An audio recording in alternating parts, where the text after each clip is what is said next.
કાંકરેજના ઉમરી ગામે યુવકની હત્યા થતાં સમગ્ર પંથકમાં ચકચાર મચી જવા પામી છે. ઉમરીના રબારીવાસ જવાના માર્ગ પર આવેલા ખેતરમાં આ ઘટના ઘટિત થઈ હોવાનું સામે આવ્યું છે. ઉમરી ગામના રબારીવાસ જવાના માર્ગમાં આવેલા ખેતરમાં કિશનજી દિનેશજી ઠાકોર નામના યુવકની હત્યા થઈ હતી, જેને લઈને સમગ્ર પંથકમાં લોકોમાં ચકચાર મચી ગયો હતો. આ ઘટનાને લઈને લોકોમાં અનેક તર્ક વિતર્કો થઈ રહ્યા છે કે આવી કરપીણ હત્યા કોણે અને કેમ કરી હશે. સ્થાનિક પોલીસને ઘટનાની જાણ થતાં સઘન તપાસ હાથ ધરવામાં આવી છે, જેથી આ હત્યા કરનાર વ્યક્તિને ઝડપથી પકડી શકાય. મૃતકના પરિવાર પર જાણે આબ ફાટી પડ્યું હોય તેવી સ્થિતિ સર્જાઈ હતી. આ ઘટનાની જાણ પોલીસને થતાં સ્થાનિક police, LCB, dog squad, FSL સહિતની ટીમો ઘટના સ્થળે પહોંચીને તમામ પ્રકારના સબૂતો એકઠા કરવામાં આવ્યા હતા અને આગળની તપાસ શરૂ કરી દીધી છે. યુવકની હત્યા કોણે અને કયા કારણોસર કરી હતી તે દિશામાં પોલીસે તપાસ હાથ ધરી હતી. કિશનજી દિનેશજી ઠાકોર નામના મૃતકના મૃતદેહને પીએમ અર્થે ખસેડવામાં આવ્યો હતો. દિનેશજી જણાજી ગામરી કિશનજી દિનેશજી ઠાકોર સ્થળે જોવા ગયેલા એટલે એના શરીરે માર મારેલો, મારીને પછી ઉપર ગાડી ચડાવી.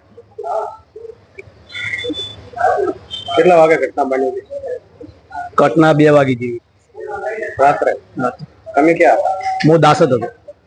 તમે કોને જાણ કરી? જોન બોથી આવી પોલીસ કરી. શું કહેવામાં આવ્યું તમને? કે એક્સિડન્ટ છે એવું કહેવામાં આવ્યું પોલીસ દેવા. તમારું શું કહેવું? મારા કેવું એક્સિડન્ટ નહીં, એક્સિડન્ટ માર્યા પછી મને ગાડી છોડી. ગઈ રાત્રે 23 જુલાઈ પોલીસને એક હકીકત મળી કે ગામે ઉમરી એક વ્યક્તિનો એક મર્ડર થયું છે અને હત્યા કરવામાં આવી છે. એ લગભગ રાતનો 2-2:30 વાગ્યાનો બનાવ છે. તરત જ અહીંથી લોકલ પોલીસ અને પીઆઈ શિહોરી ત્યાં પહોંચી ગયા હતા. જગ્યાને કોર્ડન ઓફ કરવામાં આવ્યો હતો અને પૂછપરછ કરતા ત્યાં એક નજર જોનાર સાહેબ ઓલરેડી ઊભો હતો.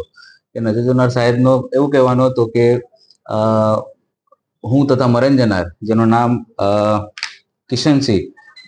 કિશન દિનેશજી ઠાકોર અને ફરિયાદી પોતે, ફરિયાદીનું નામ છે કરણસિંહ નાનુબા વાઘેલા, રહે ઉમરી નાની પાટી. આ બંને જણા એમની એક જૂની અદાવત હતી આરોપી સાથે.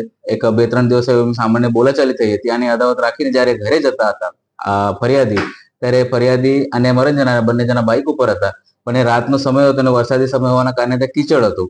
આના કારણે મરણ જનાર સાહેબ ઉતરી ગયો હતો અને જે ફરિયાદી છે બાઇક લઈને આગળ જતો હતો.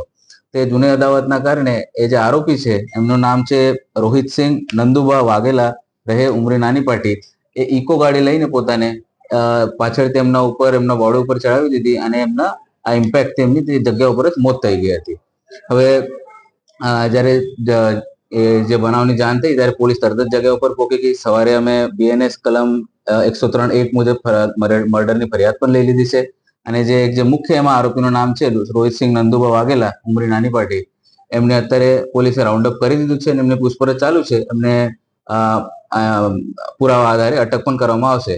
સવારે અમારી એફએસએલ ની ટીમો આવી ગઈ હતી, અમારી ડોગ સ્ક્વોડની ટીમો ત્યાં આવી ગઈ હતી અને સાથે સાથે અમારી એલસીબીની ટીમો અને એસએચજીની ટીમો પણ તરત જ આવીને આરોપીને અમે રાઉન્ડ અપ કરી દીધું છે. હવે આગળનો તપાસ પીઆઈ શિહોરી કરી રહી છે. બીજા કોઈ આરોપી સાહેબ સામે અત્યાર સુધી અમે ફરિયાદમાં એક જ નામ નજરે જોનાર સાહેબ છે, એક જ નામ આપ્યું છે, પણ બીજું કંઈક નામ એમાં ઉજાગર થવાનું છે. તપાસનો વિષય છે, એ જ્યારે પણ થશે આપને જણાવીશ.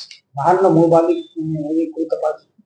સોરી, વાહનનો કોઈ મૂળ માલિક એની તપાસ? એ અત્યારે તપાસનો વિષય છે, પણ અત્યારે પ્રથમ દૃષ્ટિએ એવું જણાવવામાં આવે છે કે વાહન એનો પોતાનો જે આરોપી છે એ ત્યાં કંડક્ટર તરીકે કઈ કામ કરતો હતો, તો એમનું જ વાહન છે. અત્યારે એવું પ્રથમ દૃષ્ટિએ જાણવા મળ્યું છે, પણ અત્યારે જો એક તપાસનો વિષય છે કે એનો મુખ્ય માલિક કોણ છે.